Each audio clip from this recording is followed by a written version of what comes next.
Hi hello అందరికీ నమస్తే. వీడేంది మళ్ళీ వీడియో పెట్టాడు, ఉదయం పెట్టాడు అని అనుకోవద్దు. సాయంత్రం పెడుతున్నాం మీకోసం అయితే. ఎందుకంటే చాలా మంది మన సబ్స్క్రైబర్స్ చాలా కామెంట్లు పెడుతున్నారు. వాళ్ళందరికీ మెసేజ్ ద్వారా రిప్లై ఇచ్చేదానికన్నా ఒక వీడియో పెడదామని అనుకున్నాను. చాలా మంది అండి దాదాపుగా 10-15 కామెంట్లు ఇంపార్టెంట్గా ఉన్నాయి. దాదాపు ఒక 10 చెప్తా మీకోసం అయితే. వీడియో లాస్ట్ రోజు చూడండి, ఏం కామెంట్లు పెట్టారు ఏంది అనేది మీకు కూడా అర్థమవుతుంది అనమాట. ఎందుకంటే చాలా మంది రైతు సోదరులు మన వీడియోలు చాలా మంది చూస్తున్నారండి. మనకి చాలా మంది యాడ్లో సంబంధించిన వాళ్ళు ఉన్నారు, వాళ్ళు ఎవరు చూడరు మన తాలూకోలు. కాదు రైతులు చూస్తున్నారు, వాళ్ళు చాలా కామెంట్లు చేస్తున్నారు, డౌట్స్ అడుగుతున్నారు. వాళ్ళకి రిప్లై ఇద్దామని చెప్పి ఒక వీడియో పెడుతున్నాం. ఒకసారి చూడండి, లాస్ట్ వరకు మీకు అర్థమవుతుంది ఏంది కామెంట్లు ఏంది మొత్తం రాసుకున్నాం మీకు పేపర్ మీద. ఒక ఆయన అయితే గిద్దలూరు ఏరియా నుండి మెసేజ్ చేస్తున్నారు. ఏమని అన్న, గిద్దలూరు ఏరియాలో బొబ్బరు వచ్చింది 34 కానీ మిర్చి పంటకి బొబ్బరు వచ్చి పొలాలు దున్నేస్తారన్న బ్రదర్. మరి ఆ ఏరియాలో ఎట్లా ఉంది ఏంది మీరు చెప్తారా, ఏందన్నా రేట్లు ఎందుకు పెరగలేదు ఒక ఆయన అంటున్నారండి. మరి అది ఒక పాయింటే. గిద్దలూరు ఏరియాలో బొబ్బరు వచ్చి మిర్చి పంటలు దున్నేస్తున్నారంటండి, ఒక ఆయన మెసేజ్ చేస్తున్నారండి. ఓకే, మరి దానికి ఏం చేయలేమన్నా అని చెప్పి దానికోసం మీకు ఏం ఆన్సర్ అయితే మెసేజ్ చేయండి, కామెంట్ చేయండి. నెక్స్ట్ ఇంకొక ఆయన దాచేపల్లి ఏరియాలో అన్న 34కి వైరస్ వచ్చిందన్న, అక్కడ గుంటూరు చుట్టుపక్కల ఉన్న ఏరియాలో ఏమైనా 34 వైరస్ వచ్చిందా, బాగున్నాయి లేదని ఒక ఆయన అడుగుతున్నారండి. బ్రదర్ మరి నేనైతే రిప్లై ఇచ్చాను, మరి ఇక్కడైతే తెలియదు అన్న. నేను చాలా మంది అడుగుతున్నానండి, అడిగితే ఇక్కడ ఎవరు చెప్పట్లే మనకి ఇన్ఫర్మేషన్. మరి ఆ ఏరియాని ఆయన అలా రిప్లై ఇచ్చాడండి. దానికి సార్ రిప్లై అయితే సరే నాకు కనుక్కొని చెప్తున్నానండి. మీకు ఎవరికైనా తెలిస్తే అది కూడా కామెంట్ చేయండి. నెక్స్ట్ అలాగే ఒక అతను చెప్తున్నారు, అన్న నాకు గ్రీన్ చిల్లీ అంటే పచ్చిమిర్చి పంపిస్తారా మీకు హైదరాబాద్కి, బెండకాయలు అలాగే వెస్టేజ్ అంటే కూరగాయలు ఏమైనా పంపించగలరా, దాదాపుగా డైలీగా ట్రైన్తో పంపించండి హైదరాబాద్కు, పంపిస్తే మీకు నేను అమౌంట్ ఇస్తాను 2-3 కేజీల వరకు ఏదైనా కానీ గ్రీన్ చిల్లీ కానీ బెండకాయలు వంకాయలు కూరగాయలు అట్లాంటివి ఏమైనా పంపించమని హైదరాబాద్ నుంచి ఒక ఆయన కామెంట్ చేస్తున్నారు డైలీగా. ఓకే అండి, దాని గురించి మీకు ఎవరికైనా అవగాహన ఉంటే మాకు చెప్పండి, మీ నెంబర్ ఆయనకి ఇస్తాను మీకు. నెక్స్ట్ అలాగే ఇంకొక ఆయన ఏమంటున్నాడంటే, అన్న పత్తిపాడు ఏరియాలో 34 మిర్చి పంట ఎలా ఉంది, దాచాపల్లి ఏరియాలో అనేది మాత్రం ఇక్కడ తెగుళ్ళు వచ్చినాయి 34కి, మీ ఏరియాలో ఎలా ఉందని ఒక ఆయన అడుగుతున్నారండి. పత్తిపాడు ఏరియాలో ఉన్న 2-3 అడిగానండి. అడిగితే వాళ్ళు అయితే ఏమన్నారంటే, మా ఏరియాలో అయితే ఏం తెగులు రాదన్న, బాగుందన్న అని చెప్పి ఒక ఆయన చెప్పాడండి. నెక్స్ట్ అలాగే కొందరు ఏమంటున్నారంటే, అయితే కొందరైతే ఇంకా అడుగుతున్నారు, అన్న ఏసీ మిర్చికి ఇంకా రేటు వస్తుందా రాదా, ఎందుకన్నా రావట్లేదు, పెరిగే అవకాశం ఉన్నాయని ఒక ఆయన అంటున్నారండి.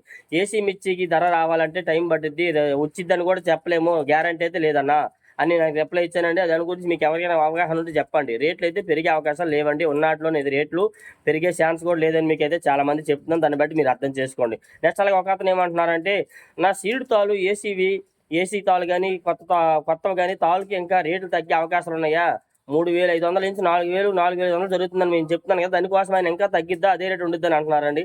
దానికోసం అయితే ఇంకా రేట్లు పెరిగేది లేదు, తగ్గేది అయితే చెప్పలేం, కానీ పెరిగే ఛాన్సెస్ లేదని అంటున్నారండి చాలా మంది. అది కూడా ముందు వచ్చే సరుకును బట్టి చెప్పగలరు, కానీ ఎవరైనా కానీ ముందు ఏమీ చెప్పలేకపోతున్నామండి. నెక్స్ట్ అలాగే ఇంకొక ఆయన ఏమంటున్నారంటే, ఒక అతను అంటున్నారు, నా కొత్త పంటకి 16,000 ఉంటే మంచిది, 16,000 ఉండిద్దా ఇంకా తగ్గే అవకాశం ఉన్నదా, పెరిగిద్దా అన్నట్టుగా అంటున్నారండి. దాని గురించి కూడా ఏమి చెప్పలేము, ఎందుకంటే మార్కెట్ ఎప్పుడు తప్పుడే మనం చెప్పగలం, కానీ రేపు ఎట్లా ఉండద్దని చెప్పలేమన్నా. దానికోసం కూడా మీకు మెసేజ్ ద్వారా మరి మీకు వస్తున్నారా డైలీ చేస్తున్నారని చెప్పి నేను అందరికీ మీకు రిప్లై ఇద్దామని చెప్పి ఒక రాసుకొచ్చాను పేపర్ మీద, మీకు అన్ని డీటెయిల్స్ ఇస్తున్నాను. ఒక ఆయన అంటున్నాడు, అన్న పచ్చి జొన్నలు ఎంత ఉంటాయి అన్న, పచ్చి జొన్నలు రేటు తెలిస్తే చెప్పండి, మా ఏరియాలో పచ్చి జొన్నలు ఉన్నాయి, మేము అమ్ముతాము, రేట్ ఏమైనా ఎవరికైనా కావాలా అంటే మేము పంపిస్తామని చెప్పమని అంటున్నారండి. దాని గురించి కూడా నేను చాలా మందిని అడిగినాడు, ఆయన కూడా చాలా సార్లు కామెంట్ చేస్తున్నారు. చాలా మందిని ఎంక్వైరీ చేస్తే ఎవరిని అడిగినా కానీ పచ్చి జొన్నల గురించి తెలియదమ్మా, ఒకవేళ తెలిస్తే చెప్తామంటున్నారు, కానీ మళ్ళీ చెప్పట్లేదండి ఎవరిని అడిగినా కానీ.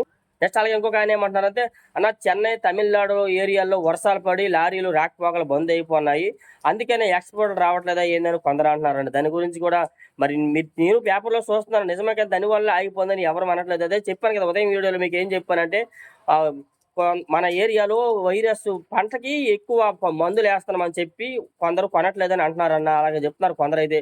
అది కాక ఈ రోజు అయితే నవంబర్ నెల 30వ తారీఖు లాస్ట్ రోజు, ఈ నెలకి 5 మాత్రం వర్షం పడుతుంది ఆల్రెడీ. ఇప్పుడు సాయంత్రం అయితే వర్షం పడుతుంది.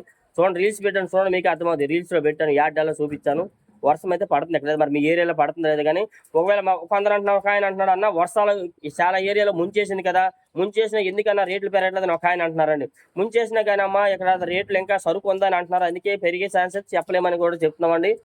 ఇంకొందరు ఏమంటున్నారంటే, అన్న ఎందుకన్నా ఈ పంటలు పోయినా కానీ, ఒక పక్క తెగుళ్ళు వచ్చి పోయినా వర్షాలు వచ్చి పోయినా కానీ ఎందుకు రేట్లు పెరగట్లేదన్నా అని కొందరు అంటున్నారండి. దాని గురించి అయితే ఇది చెప్తున్నానా, రేపు జరిగే దాని గురించి చెప్పేటంత రోజులు అయితే ఇవాళ ఎందుకు ఉంటాం చెప్పండి. చక్కగా కూర్చొని ఏసీ రూమ్లో కూర్చొని ఆ రేపు అది జరిగింది ఎల్లుండి జరిగింది నువ్వు సీఎం అవుతావు నువ్వు పిఎం అవుతావు అని చెప్పుకొని కూర్చుంటాం కదా, రేపు జరిగిన దాని గురించి మనం చెప్పలేము, ఎప్పుడు తప్పు చెప్పగలము. ఇలా ఎన్నెన్నో అడుగుతుంటా పోతే ఎన్నెన్నో కామెంట్లు చేస్తారు. అయితే ఒకటి చాలా సపోర్ట్ చేస్తారు నాకు, మీరు కామెంట్ చేస్తున్నారు తప్పుగా అనట్లేదు, కానీ మీరు సపోర్ట్ చేస్తున్నారు చాలా థ్యాంక్ యూ. నేను కూడా మీకు ఎంతో అంత ట్రై చేస్తాను, ఎంతమందిని అడిగిన ఎవరు కొన్ని రిప్లై ఇవ్వట్లేదండి, సమాధానం మనకు దొరకట్లేదు. అందుకని మీకు రిప్లై ద్వారా కనుక్కొని చెప్తున్నాను అంటున్నాను, చెప్పలేకపోతున్నాను, అందుకని ఏమనుకోవద్దు. ఈ విధంగా ఏదైనా పెట్టడం అనుకోవద్దు అనమాట. మీకోసం ఒక మెసేజ్ ద్వారా కాకుండా వీడియో ద్వారా రిప్లై ఇస్తే అర్థమవుతుందని చెప్పి మీకు వీడియో పెట్టినండి, అంతే, ఇంకేం కాదు. ఇలా డైలీ మనం ఇచ్చే అప్డేట్స్ అండి. మీకు ఏ డౌట్స్ ఇంకా కామెంట్ చేయండి, ఇంకా రిప్లై ఇస్తాను. వీళ్ళంతేగా మన ఛానల్కి సపోర్ట్ చేయండి. Thank you friends. ఓకే.